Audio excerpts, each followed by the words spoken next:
Hello friends, welcome to our channel नई उम्मीद। Please like, share and subscribe our channel. प्रेरणादायक कहानी। एक बार की बात है। एक बार एक अध्यापक एक संपन्न परिवार के शिष्य के साथ कहीं जा रहे थे।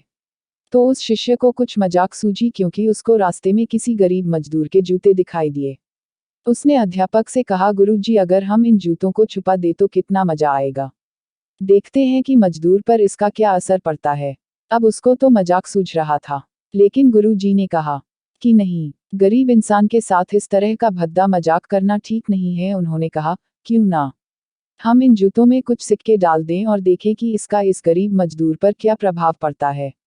उन्होंने ऐसा ही किया। जैसे ही मजदूर अपना काम करके लौटा और उसने एक पांव अपने जूते में डाला तो उसको कुछ कठोर सा महसूस हुआ। उसने अंदर हाथ डाला तो उसको कुछ सिक्के दिखाई दिए। वह थोड़ा आश्चर्य में पड़ गया। आसपास किसी को देखा तो कोई भी दिखाई नहीं दिया। वापस उसने दूसरा पैर अपने जूते में डाला और वापस उसको उसमें कुछ सिक्के दिखाई दिए।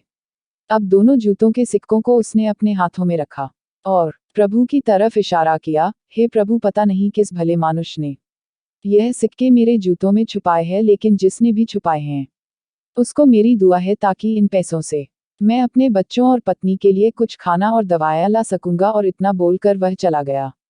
इस बात को शिष्य और अध्यापक दोनों सुन रहे थे। अब अध्यापक ने शिष्य से पूछा कि अब तुम मुझे बताओ कि तुम्हें कैसा महसूस हुआ, तुम्हारी पहले वाली मजाक या मेरा यह तरीका। तो उसने कहा कि गुरुजी, मैं आपसे क्षमा चाहता हूँ। अब मुझे समझ आ गया है कि सच्ची खुशी किस चीज में है। जब हम किसी की मजाक उड़ाते हैं तो हमें कुछ पल का आनंद मिलता है, लेकिन इससे हमें बद्दुआ मिलती है।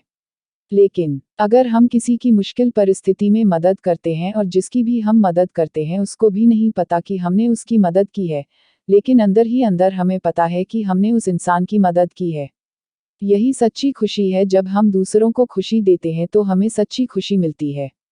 इसी तरह खुशियां बांटते रहिए, लोगों की मदद करते रहिए और दान करते रहिए जिसके भी आप काबिल हो। जितना भी आपसे बन पड़े दान करें, लेकिन दान जरूर करें। इसका मतलब यह नहीं है कि आपको कंपलसरी या अनिवार्य रूप से इतने रुपए दान करने ही चाहिए, क्योंकि हर किसी की जरूरत अलग अलग हो सकती है। अगर आप किसी को पैसों का दान नहीं कर सकते तो कम से कम चीजों का दान तो कर ही सकते हैं। उम्मीद है आपको हमारी ये कहानी पसंद आएगी। Thank you so much for watching this video. Please like, share and subscribe our channel.